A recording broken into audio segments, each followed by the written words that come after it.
ये आपको मिली है और विधायक शमशेर सिंह गोगी यहाँ पर पहुंचे हैं, आपका मान सम्मान करिए। मैं पार्टी हाईकमान का धन्यवाद करने के लिए और आप सबसे रूबरू होने के लिए, क्योंकि मेरी जो जिम्मेवारी है वो एक प्रवक्ता की जिम्मेवारी है, जो प्रेस से अपने संबंध अच्छे बना के लिए रखने के लिए, उसकी औपचारिकता पूरे करने के लिए आज हमने यहाँ पर करनाल में PWD रेस्ट हाउस में एक प्रेस कॉन्फ्रेंस रखी है।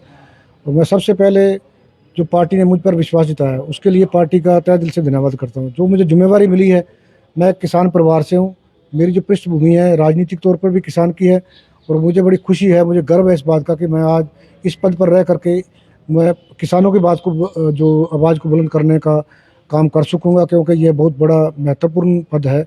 और इस पर रह करके मेरी कोशिश रहेगी कि किसानों की आवाज़ सरकार तक पहुँचाई जाए और जनता से ज़्यादा जो है सहयोग किसानों के लिए और पार्टी के लिए वो उनसे मांगा जाए और हमें वो प्राप्त हो। ये मेरी आस और उम्मीद रहेगी। गुराया साहब, आप खुद यानी कि गांव की पृष्ठभूमि से आते हैं, लोकसभा चुनाव है, आगे विधानसभा चुनाव भी है, क्या कुछ गांव का माहौल है कांग्रेस को लेकर?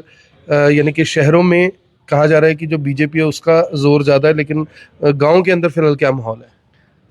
एक तरह से नकली जो परसेप्शन क्रिएट किया गया है शहरों में कि बीजेपी का जो माहौल है या कुछ भी ऐसे धार्मिक मुद्दों की वजह से कुछ लोग करें, लेकिन अगर काम की बात कहें तो काम के आधार पर बीजेपी का कहीं भी कोई नाम नहीं है।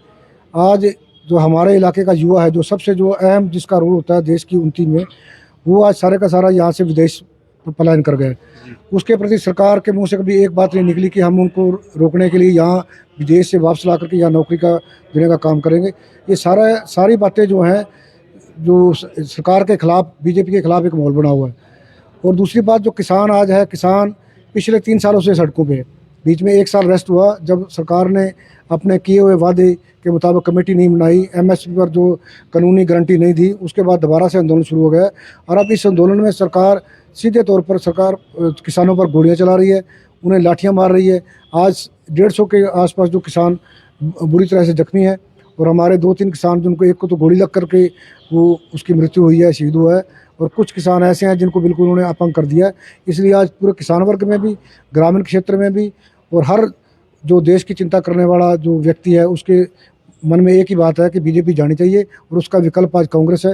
और कांग्रेस को मजबूत करने के लिए हम सारे के सारे साथी एक होकर के चुनाव लड़ेंगे और निश्चित तौर पर करनाल की सीट पे हम जीतेंगे। धन्यवाद गुराया साहब, और आपको बधाई भी हो नए पद के लिए। तो ये थे इंद्रजीत सिंह गुराया, जिन्हें किसान कांग्रेस का नेशनल स्पोक्स पर्सन बनाया गया, और उनसे मिलने के लिए असंध के जो विधायक हैं वो पहुंचे, शमशेर सिंह गोगी। मेरी आप सभी से अपील, जो भी लोग इस वीडियो को देख रहे हैं इसे साथ के साथ जरूर शेयर करें। आप देख रहे हैं IPN 24, मैं हूं आकर्षण उपल, करनाल के PWD रेस्ट हाउस से आप सभी के साथ लाइव। धन्यवाद।